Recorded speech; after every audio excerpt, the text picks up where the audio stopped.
You guys should pray for me, wish me well, wish me luck, and I hope I come back smiling.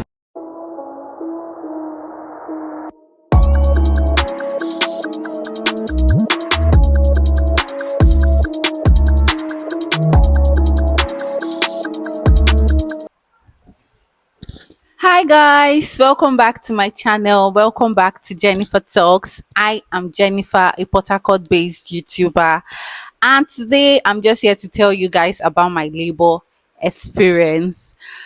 But before we jump right into the video, please, if you haven't subscribed, please subscribe to my channel, like my video, share, comment, do all those good stuffs you do to my videos. I want to thank all my returning subscribers for sticking with me. Thank you. You guys are the real MVPs. And if you're a new subscriber, welcome to my channel. I promise you won't regret subscribing to my channel. So let me just feel very comfortable. So, it all started on the morning of one early hour of February, and I saw my bloody show. I woke up, I saw bloody show on my bed, and I was like very very happy because I was waiting for this day, for that particular day all along my pregnancy journey, because I was getting very very tired of the pregnancy, to be sincere. So when I saw the show, I had to rush over to my husband. I was like, I've seen my show and I don't know, I think we should go to the hospital. So we started packing everything and we called the gynae. The gynae said, yes, of course, we should come to the hospital. So we got to the hospital and they had to examine me. They did a vaginal examination and they saw that I was dilated, 3 centimeter dilated. How they check for dilation? A finger signifies 2 centimeter dilation, two fingers signifies 4 centimeter dilation, three fingers indicate 6 centimeter dilated, and five indicates 10 if you do the multiplication and all of that. So they checked I was 3 centimeters, so they said I had to stay. I was like, oh fine, I came with everything. They gave me a room. So hi guys, now I feel like I can talk. I saw my show today, this morning, early morning, and I'm in the hospital at the moment, hoping to bring my baby to life soon into the world. And I just started, things haven't started getting serious yet. I'm just feeling mild pains that are not constant, they're not continuous, like they'll come and go. But I just decided to do a quick intro of what this video is going to look like. And this is just my room, a small room where I'll be staying. So yeah, that's basically it.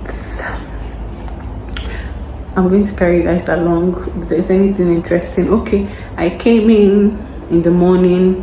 They checked when I came in around 8 a.m. Oof, I've never had a line on my hand, like all these hospital things, I don't like them. Okay, when I came in the morning, they checked my vitals, my BP level, my temperature, my pulse, all those things. Then I went to see the doctor and he asked me a few questions. Then he did vaginal examination and saw that I was 3 cm dilated. So they said I needed to stay back for close monitoring, for them to watch me. I'm not having consistent contractions, just it will come and go. But yeah, okay, after which they decided to like take my blood sample for some viral tests and PCV and all of that. Then the nurse said she was going to also put a line for me, just so that they don't keep puncturing me. So that's basically the whole seeing my sister is going to be here any moment from now because I'm very hungry, and we'll just see how everything goes. You guys should pray for me, wish me well, wish me luck, and I hope I come back smiling. Bye. And this was happening around 8 a.m. So they gave me a room and I stayed in there up until 5 p.m. I hadn't dilated a centimeter more than that 3 centimeter. The nurses, the midwives, they checked. I was still 3 centimeter dilated. So as at 5 p.m., the gynae was worried. So he came in and checked. I was still 3 centimeter dilated, and he said no, they should get him 50 milligram of misoprostol. So this was happening around 5 p.m. And misoprostol, we all know, is to induce the labor. We use misoprostol to induce labor or for abortion. So he inserted the misoprostol in my cervix. So as at that point, I was like, yo, what is happening? I've heard a whole lot about induction, and everybody says it makes you want to run mad and all of that. So when he inserted, I was like, okay, maybe, but since I'm already dilated, maybe this one is not going to be too hard on me. Little did I know that I was shooting myself on the foot. So fast forward to after he had given me after he had inserted that misoprostol, I didn't feel anything until 6 p.m. So I stayed. I wasn't feeling anything. I was worried. I was like, are you sure anything is even working? But I didn't feel any pain or anything. So as at 6 p.m., I started feeling pains on my waist and on my legs, my waist down. I started feeling pains, even my head, but it's not like constant pain. It will just like come and go, come and go, come and go. So I was doing this thing like when I feel the pain, it will come and it will be so painful. My husband would think I'm joking, but and my sister would think I'm joking, but they did not understand what I was going through. But the pain was giving me breathing space. It wasn't like constant. So as at 7 p.m. ish, the pain became very constant. No space, no breathing space. It was just there. So very intense pain. I don't know how to explain this pain. It's like maybe someone is piercing you with needle, piercing with needle into your skin, to your bone, that kind of pain. So, but the pain was very intense, and I didn't okay. I started feeling this pain. The nurses came, they were saying, oh, Adobe, just breathe in, breathe out, breathe in, breathe. I should just keep doing. That was not working. I can assure you it did not work. So I kept on breathing in and breathing out, but it was helping me a little bit, but it was not like working. It did not work. But at least I was just using it to like distract my mind from the pain. So I was just doing, but it did not work. So after so at some point they had to the nurse as at 10 p.m. the gynae came in to check me again. I was still 3 centimeter dilated, so she said she was going to check me again at 2 a.m. So I went to my room. I was worried. I was like, why am I not dilating? But I kept on going because I was still feeling intense pain. So the first okay, the nurses, as they saw that I kept on, I was in pain, I was breathing in, I was shouting that this pain is too much. They kept on coming to check my baby's fetal heart rate to see if my baby's heart rate is still okay and all of that. So whenever they come, I'm like, you guys should not come here again because the pain I was feeling was so much. I did not want them to keep coming to disturb me. I just wanted to be fighting my battle. So having a birth partner is very, very, very, very important. My sister really tried for me. She was like everything I needed that day and more because she kept on rubbing my waist.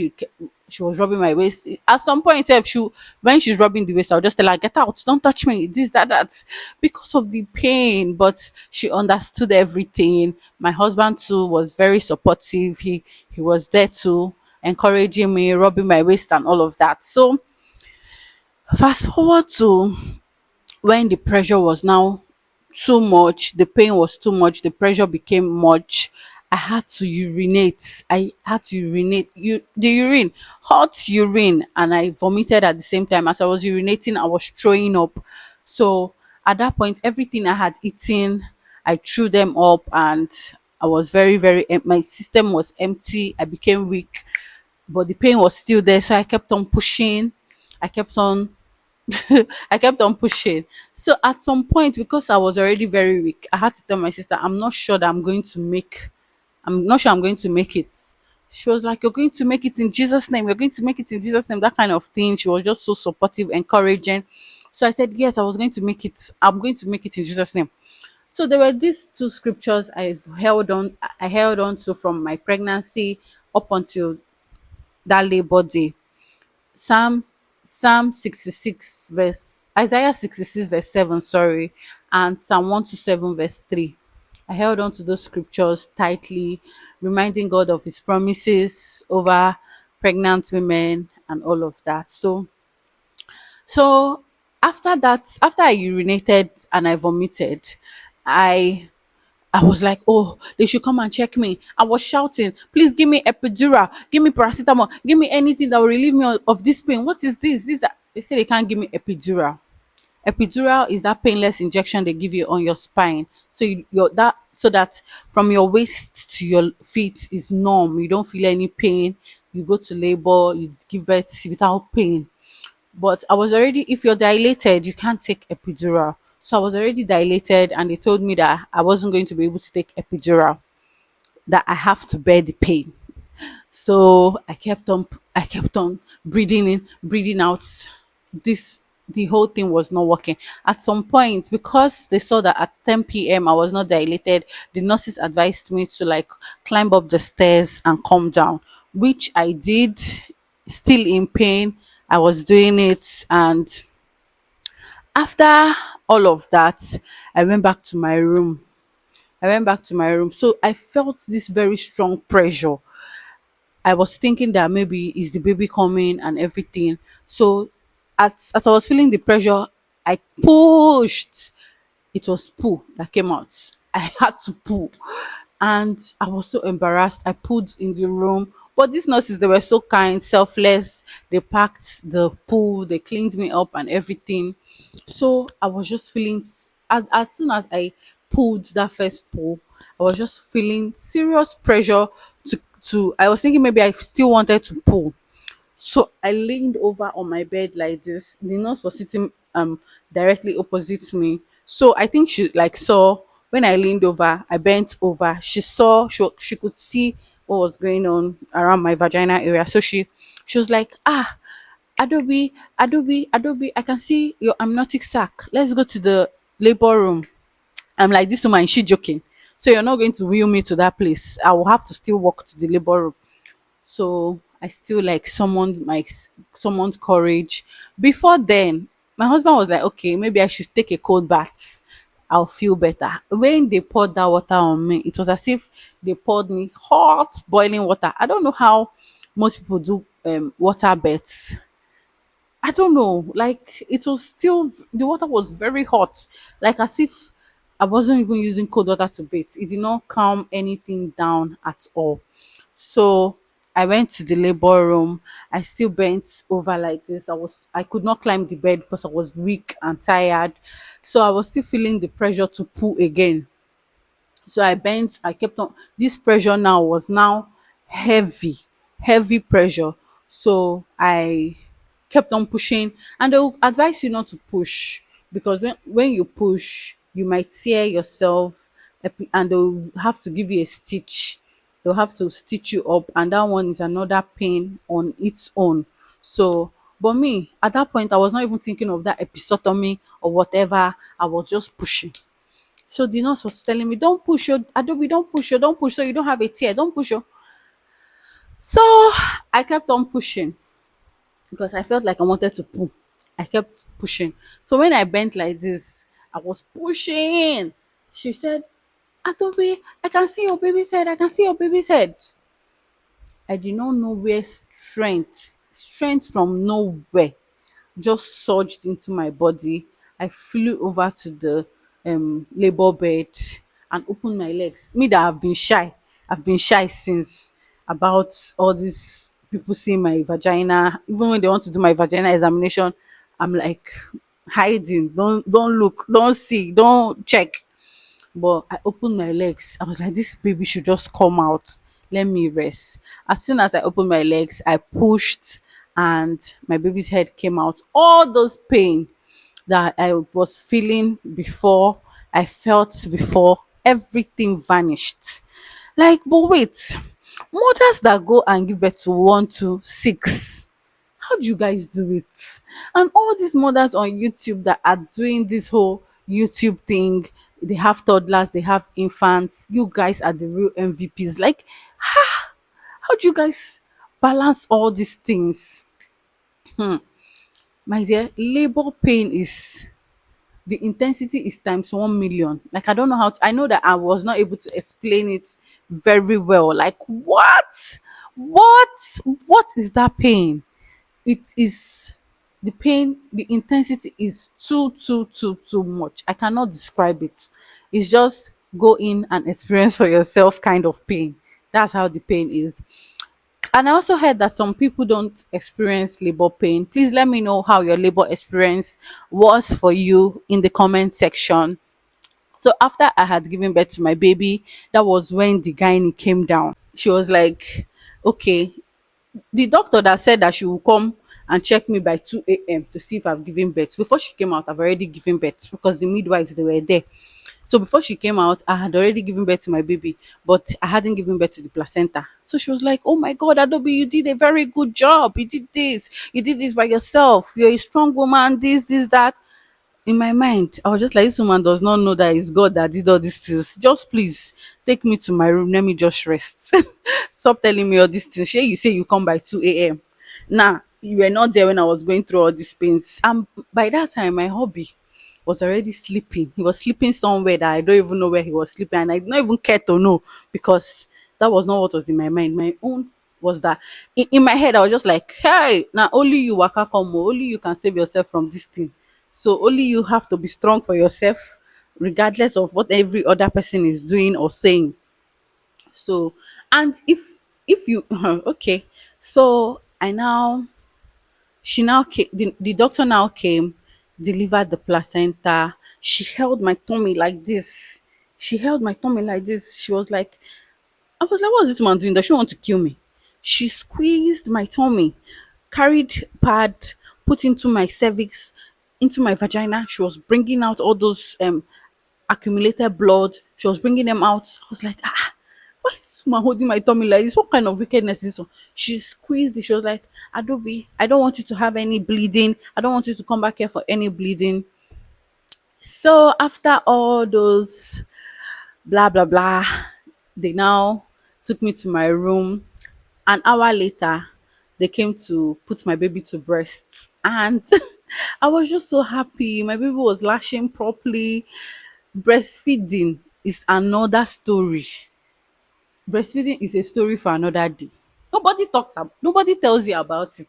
It's a story for another day. I was like, what is this? What the hell? Are you trying to tell me that that pain is not all that I have to go through?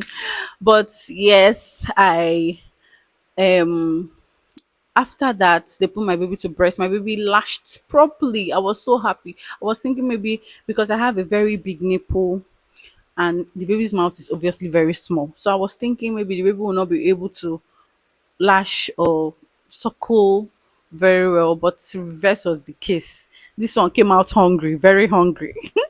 So yes, so that was it. Another thing I'll be talking about later in another video is how to care for yourself after childbirth. So guys, stay tuned, stay with me on this one. Oh.